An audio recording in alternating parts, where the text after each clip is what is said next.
आप बच्चों का एनालिसिस मत देखा करिए। जो बच्चा आता है, बच्चों को पेडागोजी और पेडालॉजी में अंतर ही नहीं पता, जो बच्चे बताते हैं ना उनके एनालिसिस मत देखा करिए। आप हमेशा एनालिसिस देखा करिए, टीचर का एनालिसिस देखा करिए। हेलो फ्रेंड्स, कैसा सब लोग। तो फ्रेंड्स, आज की वीडियो के अंदर मैं आपको बताऊंगा कि जो सीटेट का एग्जाम हुआ है, सीडीपी आसान पूछ ली, हिंदी आसान पूछ ली, ईवीएस की पेडागोजी वो भी आसान पूछ ली, संस्कृत मॉडरेट पूछ ली, बट ईवीएस के अंदर कई क्वेश्चन उन्होंने नए पूछ लिए। और बहुत से बच्चे कह रहे हैं सर ईवीएस के अंदर तो कोई क्वेश्चन हमारा पढ़ा हुआ नहीं आया। बट मैं आपको चैलेंज के साथ कहता हूं कि सिर्फ 5-6 क्वेश्चन ऐसे थे जो आपको नहीं पढ़ाए, वरना मैं भी आपको प्रूफ के माध्यम से भी बता सकता हूं, मैंने लिख कर लाया हूं कि वो मैं आपको पढ़ा चुका हूं, करा चुका हूं। ईवीएस का सेक्शन एक ऐसा सेक्शन था जिसने आज बच्चों को बड़ी मुश्किल में डाल दिया, और उस ईवीएस के सेक्शन की वजह से आज की शिफ्ट मॉडरेट लेवल की आ गई। आज का पेपर आसान नहीं था, और वो जो पेपर आसान नहीं था वो था आपके ईवीएस की वजह से। ईवीएस के अंदर ना तो आज आपके जानवरों से क्वेश्चन आए, ना आज आपके पक्षियों से क्वेश्चन आए, और ना ही आज आपका एनसीईआरटी से ज्यादा क्वेश्चन देखने को मिले। सीबीएसई वालों ने आज अलग ही तरीके के क्वेश्चन देखने को मिले। तो चलिए मैं पहले बात कर लेता हूं कि कौन कौन से नए क्वेश्चन आए, क्योंकि मैंने आपसे कहा हुआ है कि अब जो मैं पेपर का एनालिसिस कराऊंगा वो चीजें आपको बताऊंगा जो नए नए क्वेश्चन आपके एग्जाम में पूछे जा रहे हैं, ठीक है। बाकी वही सेम चीज रिपीट हो रही है, उनके बारे में नहीं बताऊंगा। तो पहला क्वेश्चन आपको दिया हुआ है कि किस अवधि के दौरान जो विचार होते हैं यानी जो थॉट होते हैं वो अमूर्त और आदर्शवादी हो जाता है। ये आपको बताना है। बेसिकली आपका विकास से लिया हुआ चैप्टर है। जो विकास यानी डेवलपमेंट होता है उसकी जो स्टेजेज होती है, अवस्थाएं होती है, शैशवावस्था, बाल्यावस्था, किशोरावस्था, आपकी जो स्टेजेज होती है उसमें से लिया हुआ है ये आपका क्वेश्चन, ठीक। 1 नंबर का स्टेज में से आपका पूछा जाता है। तो जो हमारे विचार है, जो हम थॉट रहते हैं हमारे माइंड के अंदर, वो अमूर्त और आदर्शवादी किस अवस्था के अंदर हो जाते हैं। देखिए, इन्फेंसी जिसमें बच्चा जन्म से लेकर 2 साल तक का होता है, तो इसमें बच्चों का विचार से तो कोई लेना देना है ही नहीं, ठीक है। चाइल्डहुड के अंदर भी नहीं होता, चाहे चाइल्डहुड के कोई सी भी स्टेज हो आपकी। चाइल्डहुड के बारे में मैंने आपको क्लास फर्स्ट में डिटेल में समझा दिया था। अब बचता आपका एडोलसेंस यानी कि किशोरावस्था। तो किशोरावस्था में जो बच्चे के विचार होते हैं वो अमूर्त भी हो जाते हैं और आदर्शवादी हो जाते हैं। लेकिन जो चाइल्डहुड स्टेज होती है उसमें बच्चे के विचार मूर्त होते हैं, ठीक है, उसमें मूर्त होते हैं। और एडोलसेंस में आती, किशोरावस्था में आती, बच्चे के विचार आपके अमूर्त और आदर्शवादी हो जाते हैं। अगला क्वेश्चन देखते हैं, सामने आपकी स्क्रीन पर आ गया कि विकास की दिशा यानी जो डेवलपमेंट का डायरेक्शन होता है और जो सीक्वेंस होता है यानी क्रम होता है वो हर बच्चे के लिए समान होता है। बिल्कुल सही बात है भाई, हर किसी का विकास एक जैसा होता है, आपका भी मेरा भी, हर किसी का एक जैसे विकास हुआ है, चाहे शारीरिक विकास हो, मानसिक विकास हो, ठीक है। हालांकि एनवायरनमेंट का फर्क बैठता है, अगर एनवायरनमेंट सही मिल जाए तो विकास थोड़ा आपका चेंज देखने को मिलेगा, लेकिन विकास होता सभी का एक जैसे ही है, चाहे दुनिया में कोई भी हो। लेकिन बच्चा अपनी गति से विकसित होता है, यह बिल्कुल सही बात है। तो यह बाल विकास के निम्नलिखित में से किस सिद्धांत को दर्शाता है। आंसर ये सही हो जाएगा। देखिए, इसने कहा है विकास की दिशा और क्रम तो हर बच्चे के लिए समान है, लेकिन बच्चा अपनी गति से विकसित होता है। तो यहां पर पृथकता को बता रहा है, बेसिकली इंडिविजुअल डिफरेंसेस को बता रहा है कि हर बच्चे अपनी स्पीड से, अगर बच्चों को अच्छा एनवायरनमेंट दिया जाए तो बच्चा जल्दी उसका विकास अच्छी तरीके से हो जाएगा, ठीक है। तो यहां पर विकास के अंदर पृथकता मिल रही है, इंडिविजुअलिटी मिल रही है यहां पर। तो आंसर आपका जो सही हो जाएगा, 4th आंसर आपका सही हो जाएगा, ठीक है। अगले क्वेश्चन आ गए आपके पियाजे साहब। देखते पियाजे साहब क्या कहते हुए। जीन पियाजे के संज्ञानात्मक विकास के अनुसार बच्चा संरक्षण यानी जो कंजर्वेशन होता है उसको किस अवस्था में कर पाते हैं। अब देखिए, जीन पियाजे ने संज्ञानात्मक विकास का सिद्धांत दिया था, कोग्निटिव डेवलपमेंट थ्योरी दी थी। इसमें इन्होंने विकास की 4 अवस्थाएं बताई थी। कौन कौन सी बताई थी? Sensory motor stage, pre operational, concrete और फॉर्मल। अब इसने पूछ लिया कंजर्वेशन यानी जो संरक्षण होता है वो किस अवस्था में बच्चा कर पाता है। बेसिकली जितने भी कंसेप्ट होते हैं, चाहे आपका संरक्षण का हुआ, सीरिएशन का हुआ, एनिमिज्म का आपका हुआ, ठीक है, पलटावी का गुण हुआ, तो आपका प्री ऑपरेशनल स्टेज में तो बच्चा इनको समझ नहीं पाता, लेकिन जैसे कॉन्क्रीट ऑपरेशनल स्टेज में बच्चा पहुंचता है तो ये सभी गुण बच्चे को आ जाते हैं, सभी कंसेप्ट बच्चों को आ जाते हैं, ठीक है, समझ गए। चलिए बढ़ते आपके नेक्स्ट क्वेश्चन की ओर, ठीक। शिक्षण अधिगम प्रक्रिया की अवधारणा करते समय एनसीएफ 2005 निम्न में से किस पर महत्व देता है, किसके महत्व पर बल देती है। देखिए, एनसीएफ 2005 की भी वीडियो मैंने यूट्यूब पर डाली हुई है, उसको बड़ा डिटेल में समझाया हुआ है। अगर आपने एनसीएफ 2005 पढ़ लिया तो एनसीएफ से जुड़े हुए सारे क्वेश्चन कर दोगे। एनसीएफ अगर आपने कर लिया तो पेडागोजी लगभग आपकी सोल्व हो जाएगी। तो एनसीएफ की वीडियो जाकर आप लोग देख लेना।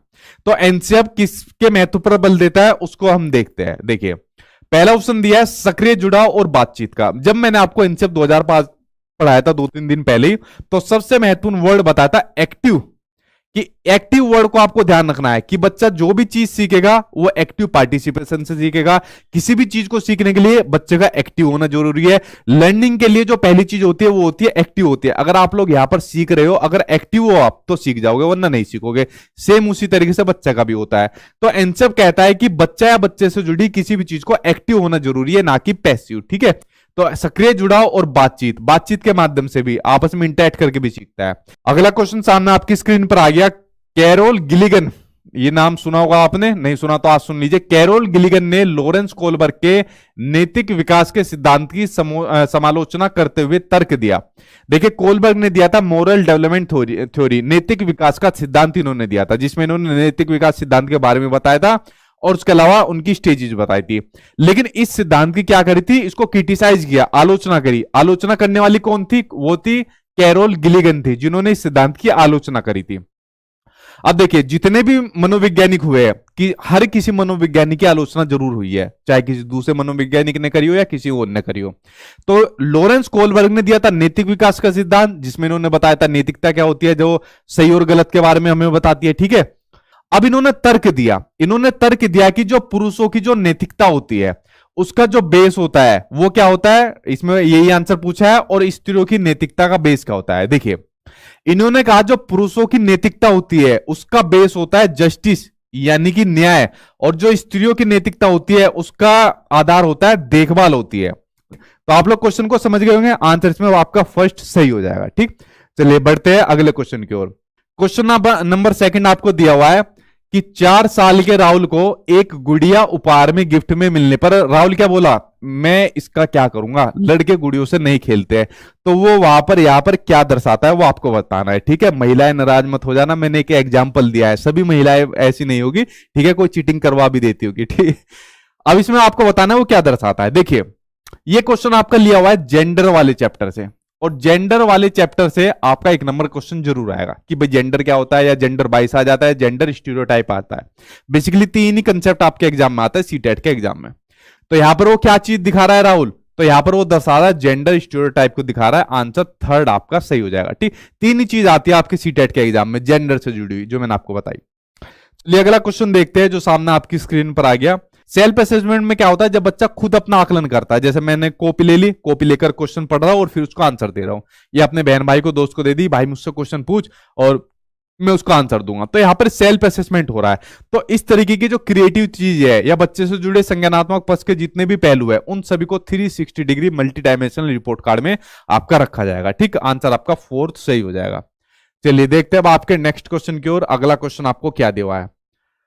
अगला क्वेश्चन सामने आपकी स्क्रीन पर आ गया। क्वेश्चन आपको दिया हुआ है, निम्नलिखित में से कौन सा विकल्प दी गई दिव्यांगता, यहां पर दिव्यांगता दी गई है, और संबंधित विद्यार्थियों के समावेशन हेतु यथोचित संयोजन रणनीति का सही युग्म है। तो यहां पर आपको 4 दिव्यांगताएं दी हुई है और उनके समावेशन के लिए यानी उनको सुधार करने के लिए कौन सा तरीका बढ़िया रहेगा वो आपको बताना है। ठीक है, और जो प्रतिभाशाली बच्चे होते हैं यही हमारे देश की धरोहर होती है। यही बच्चा आगे जाकर कोई बहुत बड़ा साइंटिस्ट बनता है या कोई बहुत बड़ा किसी और फील्ड के अंदर जाता है। ठीक है, तो ये होती है गिफ्टेड स्टूडेंट्स, बच्चों की पहचान। अब इसने दे दिया है कि give easy and simplified content, कि उनको आसान और सिंप्लीफाइड कंटेंट दो। प्रतिभाशाली बच्चों के ये किसी काम का नहीं है, इनको तो इनके लेवल के अकॉर्डिंग पढ़ाना चाहिए। ठीक है, दूसरा दे दिया उसने ओटिज्म। ओटिज्म को कहा जाता है स्वलीनता, जब बच्चा खुद में लीन होता है, दूसरे से किसी से ज्यादा बातचीत ना करता रहे। ठीक, तो उसमें दिया है कि कक्षा की व्यवस्था को बार बार बदलते रहना, कि भाई बच्चा मान लीजिए सौलीन है, चुपचाप बैठ रहता है, किसी से बात नहीं करता, सबसे पिछली डेस्क पर, भाई तो अगली पर बैठ जा, अगली से फिर उसको बीच वाली में कर दिया। ऐसे क्लास की व्यवस्था को नहीं बदलना। ठीक है, अगला है आपका डिस्ग्राफिया, ये दूसरा भी गलत है आपका। अगला है dysgraphia, assignment based on fine drawing, यानी कि उनको उत्तम चित्रों के आधार पर दत्त कार्य देना। डिस्ग्राफिया में तो लिखने से संबंधित सारे विकार होते हैं, तो ड्राइंग से उनका क्या काम बनेगा, नहीं बनेगी ड्राइंग से बात। अगला है स्पीच इंपेयरमेंट, यानी स्पीच में जो बाधा पड़ती है, बोलने के अंदर जो बच्चों को बाधा आती है, इसका क्या तरीका दिया है कि show patience and give ample time to respond, यानी कि धैर्य बनाए रखो और बच्चों को ज्यादा प्रचुर मात्रा में बोलने के अवसर दो। अगर बच्चों को स्पीच के अंदर कोई दिक्कत आ रही है तो सबसे बढ़िया ये तरीका है उसको बुलवाओ और बच्चा गलत सलत कुछ भी बोले तो धैर्य बना के रखो। एक टीचर की सबसे पहली निशानी आज की डेट के अंदर है, उसको पेशेंस बनाकर रखना पड़ेगा, धैर्य बनाकर रखना पड़ेगा, ठीक है। और उसके अलावा एम्पल टाइम दो, प्रचुर मात्रा में टाइम दो, जिससे बच्चा अपने विचारों को अभिव्यक्त कर पाए। तो चौथा आपका सही है। एक तरफ जो आपको दिव्यांगता दी हुई है उसका सबसे सही आंसर, सबसे सही समावेशन जो पूछा है वो आपका फोर्थ पूछा है, ठीक है, सबसे सही समावेशन। तो आंसर आपका फोर्थ आंसर आपका सही हो जाएगा, ठीक। तो जो सेक्शन आपका अच्छा रहा है उसके ऊपर आप लोग ध्यान दो, ठीक है। और जो आपके इस तरीके के क्वेश्चन आ रहे हैं उनके ऊपर ध्यान मत दो, नेगेटिव पॉइंट के ऊपर ध्यान मत दो, ठीक है। और कल के पेपर के लिए बेस्ट ऑफ लक। कल फिर से चक दे फट्टे करके आओ, और कल मैं आपको बता दूंगा अगर कुछ नए क्वेश्चन और देखने को मिले। और बाकी रात को देखता हूं, इसका सोच देखता हूं ये कहां से पूछ रहा है सीबीएसई वाला। अगर कुछ मुझे मिलता है तो ठीक है, अदरवाइज आप लोग अपना इसी स्पीड से देते रहिए। चलो फ्रेंड्स, कल मिलता हूं आप लोगों से, तब तक आप लोग पढ़ते रहिए। कल के पेपर के लिए all the best. Thank you, good night.